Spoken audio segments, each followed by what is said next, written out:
দর্শক আমন্ত্রণ দুপুরের বাংলাদেশে। শুরুতেই জানিয়ে দেব শিরোনামগুলো। রামিসা ধর্ষণ ও হত্যা মামলায় চলছে রাষ্ট্র ও আসামি পক্ষের যুক্তিতর্ক উপস্থাপন। রায় ঘোষণা হতে পারে 7 জুন রোববার। আব্দুল মোনায়েম মুন্নাকে সভাপতি এবং মোহাম্মদ নুরুল ইসলামকে সাধারণ সম্পাদক করে যুবদলের 151 সদস্যের কমিটি ঘোষণা। উদার গণতন্ত্রকে প্রতিষ্ঠা করতে চায় বিএনপি। রিসাইকেলের নামে পুরান ঢাকায় গড়ে উঠেছে প্লাস্টিকের অবৈধ কারখানা আর রাসায়নিকের গোডাউন। স্বাস্থ্য ঝুঁকির পাশাপাশি দুর্ঘটনার সংখ্যা। মবের ভয়ে থমকে আছে অভিযান।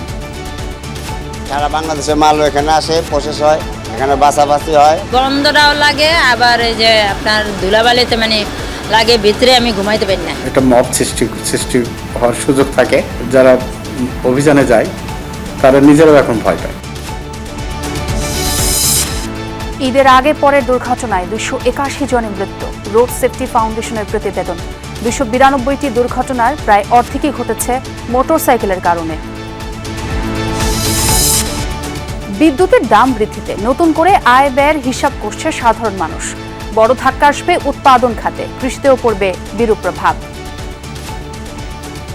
বিদ্যুৎটা গুরুত্বপূর্ণ, যেহেতু বললাম বিদ্যুতের দাম বাড়লে সব পণ্যের যেহেতু দাম বেড়ে যায়, আসলেই কষ্টদায়ক হয়ে যাবে সাধারণ মানুষের জন্য। 800 থেকে মনে হয় আসতেছে এখন 1700 টাকা, তাহলে 800 টাকায় বাড়ছে। যদি আরও বাড়া তাহলে আমাদের তো শোষণের অবস্থা যাইতেছে। আসন্ন বাজেটে সামান্য বাড়ছে ব্যক্তির করমুক্ত আয়সীমা। গ্রাম থেকে শহরে ছড়িয়ে দেওয়া হবে কর জাল।